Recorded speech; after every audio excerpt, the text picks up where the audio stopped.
Hey everyone, this is not the typical type of video I make.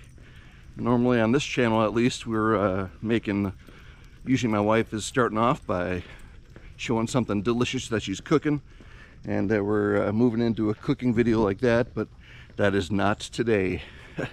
Today I'm a little bummed, not because of what my shirt says of not going fishing today, but yeah, yesterday morning at about this time learned about YouTube's new policy of monetization, and that very challenging goal of having 4,000 watch hours over a year. It's been challenging to try and go toward that, and this channel here is almost there. It's at like 3,500 watch hours or so, in spite of us not posting videos on here for a few months.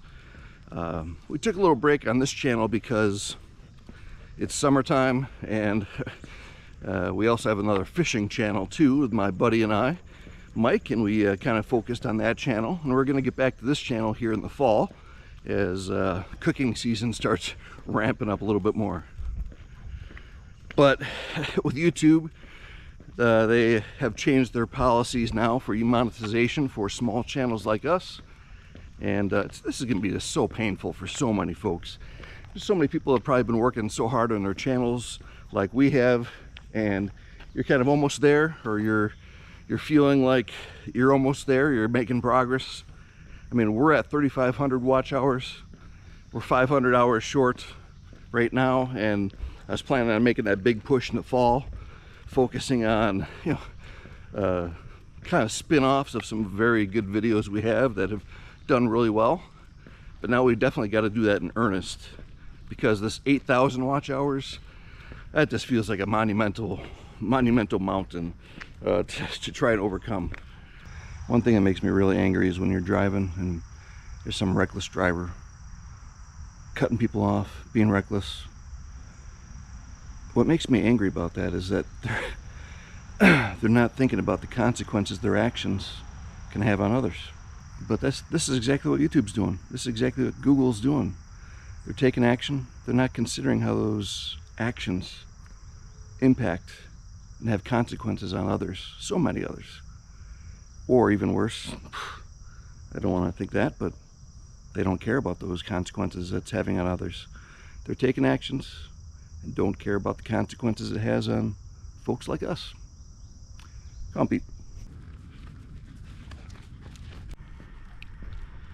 But yeah, on this channel we've been working on this as a family probably for about 8 years or so. In earnest, probably about the last 3 years. Just part-time. I got a full-time job. My wife does her full-time work, certainly. And it's something that we try to work in and try to slowly grow. And we wanted to kind of have something we're building up to, moving into and toward retirement, right? My wife is an excellent cook, and it just kind of dawned on me, a few years ago, hey, we should be sharing some of your cooking, your family cooking. We've got a family of 6. You should be sharing some of your family cooking recipes that we enjoy the most. Why not make some videos for it? I've got experience making videos. You're amazing at cooking. That makes sense. So we've been making a lot of cooking videos for the last few years. And yeah, like I said, we've taken the last few months off, mostly because it's summertime, and been focused on our fishing channel, which obviously we fish mostly during the summer. So it's pretty hard, certainly, to work on 2 channels at once, especially when you're doing it part-time. So it's kind of focused on that channel. But yeah, yesterday hearing that news of 4,000 hours being moved to 8,000 hours, kind of feels like Lucy lifting up that football to Charlie Brown. You go to kick and you miss. This is something I've been aiming for quite a while, and we still might be able to make it in at 4,000 watch hours by February. It sounds like right now they're going to grandfather you in if we do make it. But yeah, if they keep moving the goalposts, who knows? This is just very painful, YouTube. It doesn't make sense. Why would you punish small creators? Why would you discourage small creators from creating content?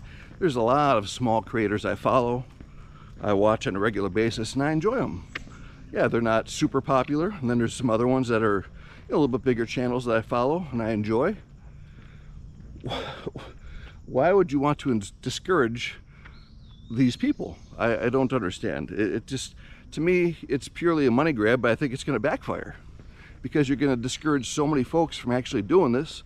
It's going to essentially turn into the good old boys club, so to speak, right? You know, only if you're a content creator with a massive following are you worthy of making any money on this platform. It's, to me, it's very detrimental to YouTube, to folks that are trying to create the content. Yeah, so a little history on this channel, Enriching Hobbies. We actually started this up probably about 8 years ago. Really more for our kids. Our kids were younger at the time, certainly. Well, obviously 8 years ago we're all younger. but they're probably about in that 10 range, 12 range. And they wanted to actually start making YouTube videos of how to make crafts. So if you look back on this channel, you'll see some videos of our kids, just, working with their iPads, working with a small little camera, and just, showing how they do various crafts. And those are our kids, and that's how we started this up. So we named it Enriching Hobbies. But then it kind of got wore off on them, so they stopped doing it. I think they made like 20 videos or so. My son, he made me remove a couple of videos because he was so embarrassed by how he sounded and stuff. But yeah, I mean, I think they made 20 videos, and then the video or the channel went dormant. We didn't put anything on there for several years. But every once in a while I'd check back and I'm like, oh, there's still some subscribers coming in. It got to the point where I had 100 subscribers. And I was like, wow, you guys really should try to keep doing this. But at this time, they're older, they're doing their own thing. They're not really interested in doing that. So I was like, well, I'm into hydroponics, hydroponic gardening. And I was doing a lot of research on hydroponics and saw a lot of videos there. I'm like, I'll start sharing my experience with that. And so I made a couple videos and they're starting to get watched. I'm like, oh, that's interesting. And we started getting some more subscribers. And then it just dawned on me. I'm like, hey, my wife, she's an amazing cook. We should start sharing some videos of her cooking, some of her favorite recipes. And that's really where the channel's kind of gone to mostly. Every once in a while I'll shoot some like lightning or something like that and get it in slow motion and make a little montage out of it. But for the most part, it's Julie cooking, me shooting. So it's given me and my wife, we've been married for more than 2 decades, getting close to 3 decades here, and it's given us a really good time to reconnect and work on something together. And it's really been kind of quite a blessing to work on this channel with my wife, and just something that we're both working toward. She enjoys cooking, and I enjoy doing these videos. So it's just doing it together. It's been just such a blessing for our marriage, and we really enjoy working together on it. As I spin around, because my dog is wrapping me around, wrapping his leash around my leg. And all this time, I've been looking at that 4,000 watch hours get closer and closer and closer. And even in this time of taking this break, while we're working on our fishing channel, which is Fishing Southern Wisconsin, we've been working on that channel mostly this summer. So just kind of took a break from this channel for a while. But the plan was to do some more bread recipes coming this fall. Now we're at this crossroads where we really just have to decide what we're gonna do going forward. Are we going to focus on the fishing channel? Certainly have to try to push this channel toward that 4,000, because in theory, if you make that 4,000 and you get monetized before February, you'll get grandfathered in. So that's really the goal. I mean, we're 500 watch hours short on this channel. I just keep thinking about the folks that, maybe not quite as close, or maybe they're in a similar spot, and maybe all the people that will not quite make it, or maybe they don't hear about these changes and regulations until a month beforehand, and they don't have time to react to it. I'm thankful certainly that we found out about it early, and so we can have time to plan for it. But to me, I just want to say, YouTube, to discourage the people that are creating your content, for making content. How does that make sense? 4,000 watch hours is tough to get to. And people know it. 8,000 watch hours, you do realize that there's gonna be a lot of people, so many people that look at that and be like, yeah, that's not gonna work. I mean, I'm looking at that as, yeah, that's not gonna work. So, but I'm in the position where I can maybe try and make one final push. But so many creative folks, literally, and I know this is gonna sound like I'm trying to be dramatic here, but it's the honest to God truth. 3 days ago, my daughter, who is an amazing graphic designer, I've been encouraging her to make her own YouTube channel for several years. So now that she's out of college and she's got her degree, she's been looking for graphic design work. It's been pretty challenging. I think this AI stuff is really hurting that aspect right now. But she's told me 3 days ago, I think it's 2 or 3 days ago, she said, yeah, I think I want to start working on a YouTube channel. And she had a name for it. She already made a logo for it. And I was like, oh, I was so excited for my daughter. I'm like, all right, Hannah. Yeah, that's really good. And I think that's a way for her to maybe get clients to kind of show, you know, how she does some of her graphic design, which she's really does some amazing work with it. And now, last night, I'm at home with her. She's making her dinner in the kitchen. And I said, Hannah, I gotta tell you something here. I know you mentioned that you're thinking about your YouTube channel, and I told her that the regulations have just doubled. And her expression was just like, oh. I mean, she was just so like, 8,000 hours. I'm like, yeah, 4,000 is tough. I just let her know, I mean, yeah, 8,000, that's a mile. That's a big mountain to climb. And she knows it. And I could tell she's deeply discouraged by it. And it's just, and I just think about how many people are going to be in that same situation, who have been thinking about starting that channel for a while, and maybe they're just about starting, maybe they're a few months into it, they got several hundred subscribers, they're building up, and then this happens. I see you putting your ads on our videos get interrupted with your ads. We're not making anything on those. You're making it all. YouTube, you make all the money on all the commercials and the content we make, which is fine because I knew what the situation was, so I thought. The goalpost being moved like this, not a good look, Google.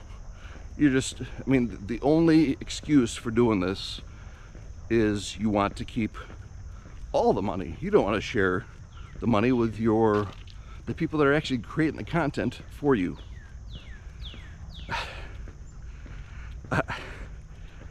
I mean, who is making the decisions up there? I mean, you really want to discourage people from making content? That's where your ads come from.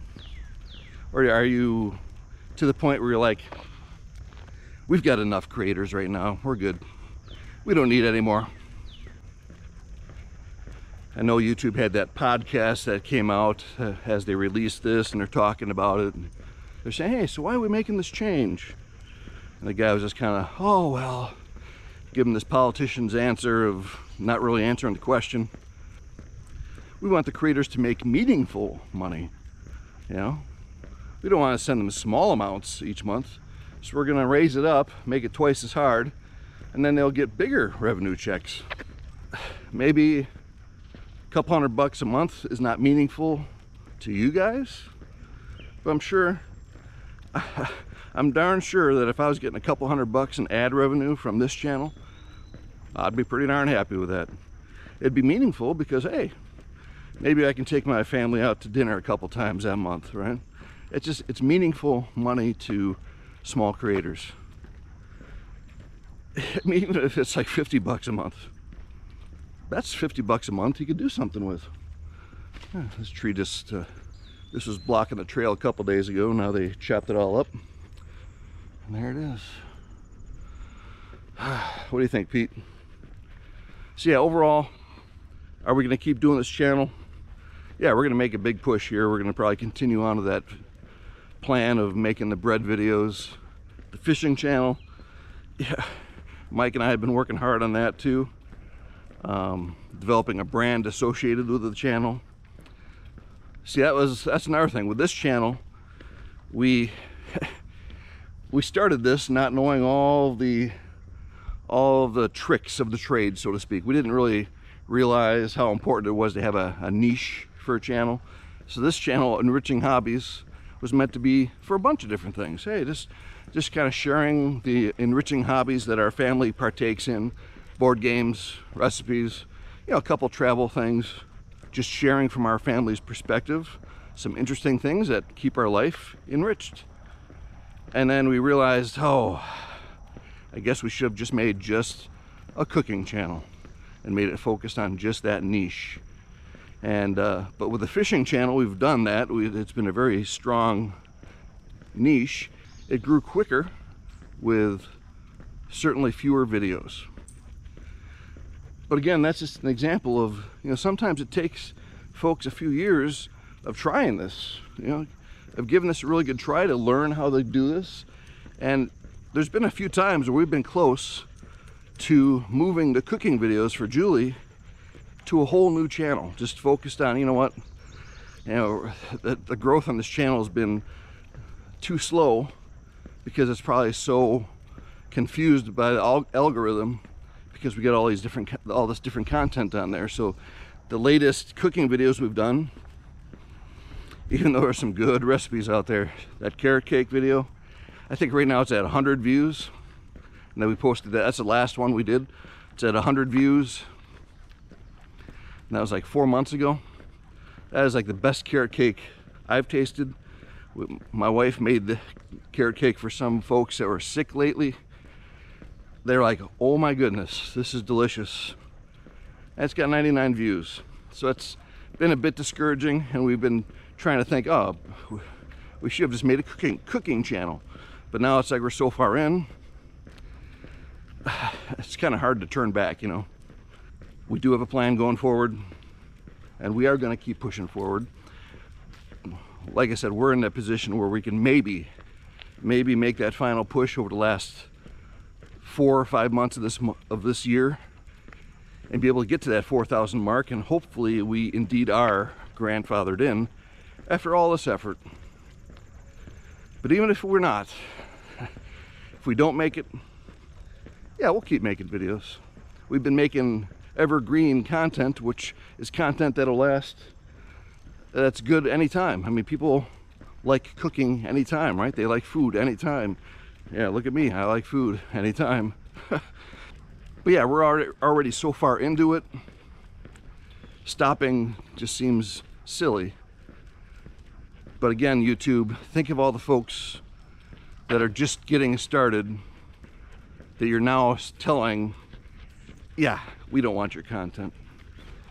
I mean, especially like these people making shorts. We don't make shorts.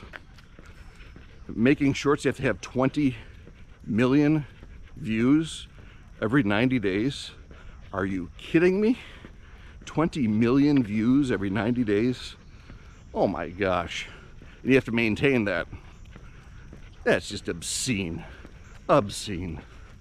Yeah, I know I've rambled on a while here. Just figured I would share my thoughts as I'm walking Pete in the morning. And yeah, Pete's been in a few of our videos. He's an old Scotch collie, and he's just telling me, keep your head up. And we're gonna keep our head up. We're gonna keep going forward with our plan. We're gonna keep sharing our content. And hopefully some of these recipes that my wife makes, I mean, we've got several videos that are over 20,000 views, and that's just so exciting. It's like when Julie hears that there's 20,000 views on, you know, making some of her favorite foods, she gets excited about that. It's a fun thing for her to think about her sharing that recipe that she loves, our family loves, with 20-some thousand folks. It's a very fun thing, and we're going to keep doing that. But we're going to plug away, try to get this 4,000 watch hours in this next few months. And yeah, we hope that you're encouraged and you don't give up. And you really got to find other platforms, it looks like, to ensure that you're building your own brand across multiple platforms. So if one of the platforms decides to change the rules on you, YouTube, it doesn't just totally destroy your business. I'm not somebody that likes to talk on camera in front of folks, and there's folks coming toward me right now. So I'm going to wrap this up. I've rambled on enough, and yeah, let me know what you think in the comments below. How close are you, and what's your game plan going forward? All right, you guys have a good one. God bless.